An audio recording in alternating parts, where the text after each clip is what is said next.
Tending the Nervous System, Emergency Triage, Part 2, Leveraging the Senses. Your central nervous system is the command center of your body.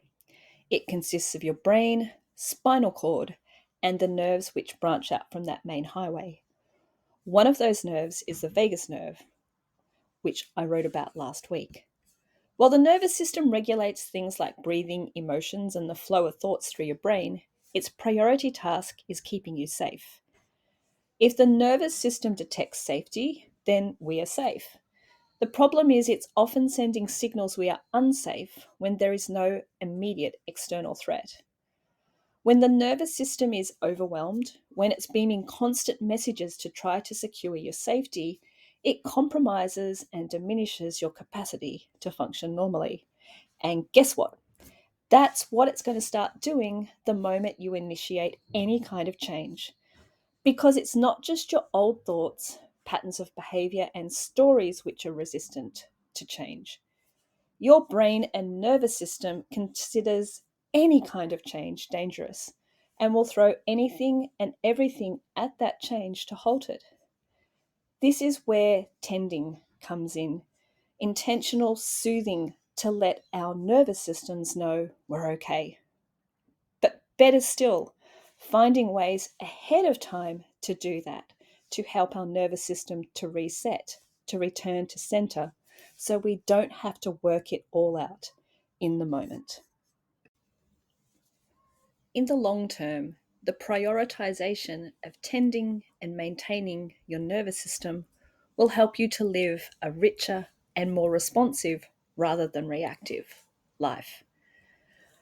But for the duration of this group, we're here talking so much about tending the nervous system because it will ensure you have the bandwidth and capacity for change and to then consolidate and perpetuate that change. So let's talk about overwhelm. Think about when you feel overwhelmed or unsafe. How does it manifest in your body? Think of your heart rate, your stomach. Do you sweat? What about your emotions? Are you irrationally angry or uncontrollably sad? Do you want to run away from the world? Do you want to fight the world? Or perhaps you're like me and you find yourself frozen, unable to move or think. Last week, I offered some simple somatic practices for the vagus nerve. This week, I'd like to add sensory practices to your emergency response kit. Next week, we'll move on to closing the stress response cycle and then into self-replenishment, my reframe of self-care. So just a quick side note about self-care before I can continue. One of the most problematic parts of self-care as a general umbrella term for looking after ourselves is that it encompasses everything. When I reframed self-care as self-replenishment in 2022, the first thing I did was to break it into smaller responsive categories that began with triaging the nervous system. Any other form of self-tending ends up being pointless if the nervous system is not coping. When the nervous system is overwrought, knowing how to tap into your senses can give you a jump start on soothing and calming. Think low light, warm fluffy blankets, fresh air, sunshine, birdsong, the scent of a favourite tea, just as a short list of sensory touchstones. But let's go deeper. A lot of maligned and commercialised forms of self-care are actually important forms of tending the nervous system at that very primal level. Think of a bath. It leverages a body's need for low light, warmth, immersion in water, and perhaps smell if there's something added to the water. It's worth knowing what your body and nervous system need and how those messages can be delivered via your senses to your nervous system to let it know you're safe and all is well. Let's start with taste and smell.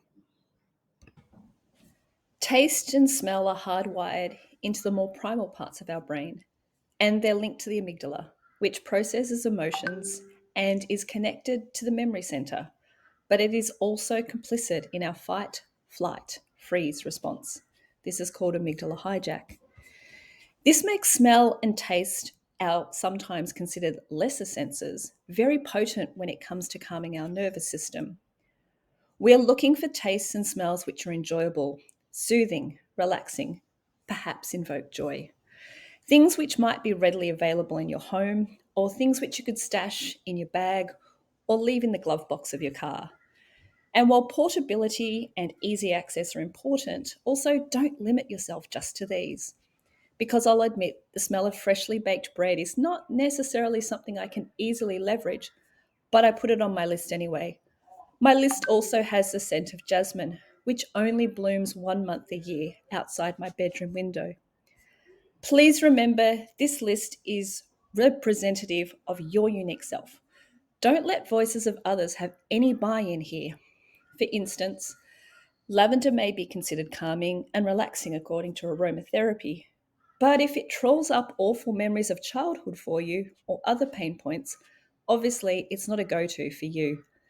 Hit pause and write 3 to 5 smell and taste touchstones for you. Next, we move into what you can feel. I'm extremely tactile, and a lot of my soothing and calming comes from what I can touch. And I've been like this as long as I can remember. I would rub the corners of the pillowcase as a child, to the point where many of the pillowcases in our household had holes in them where I'd rub them threadbare. It's worth noting as you go through this video what scents or senses you favour, and if you can trace them back through life to childhood. These senses and behaviours which invoke them are superpowers when it comes to tending to your overwhelm. Touch includes not just what you can touch, but what touches you, like a cool breeze or running water, or the feel of the sun on your bare skin, or the clothes you wear, anything you find comforting or soothing. Pause now and write down 3 to 5 things which act as tactile touchstones for you. Next, we move into the visual realm. When I think of sight, I think of the movement of trees and the crash and roll of the ocean. I think of my love affair with clouds and fairy lights. But I know for some people it's about low light and what they can't see as much as what they can see. They prioritize being away from harsh, artificial light. When talking about this with a client last year, she mentioned how she'd had the lights turned off at home for months and had never connected it to being a form of relief for her overwrought nervous system. Pause this video and write 3 to 5 visual touchstones for yourself. Last, we arrive at sound, and a bit like the visual realm, less can be more. Silence and low level sound can be just as important and calming as activated sound is, like putting on a favourite song or a playlist. Pause one last time and consider what's soothing or centering for you with sound. And voila, you've just created the first version of your sensory first aid kit or your sensory emergency response kit, whatever you'd like to call it. It's yours now to tweak, to experiment with, but most of all, please go forward and use this. If you want to next level this, I invite you into something I call the ritual of you, where you stack several of these sensory touchstones together in a ritualistic way to support you in dealing with overwhelm, to offer your nervous system downtime and a reset. My Anam Cara has 2 incredible rituals of you, and she's given me permission to share them with you. These work as a reset for her nervous system. The first she uses on the edge of overwhelm. She goes to her bedroom and shuts the door, opens the windows to let fresh air in.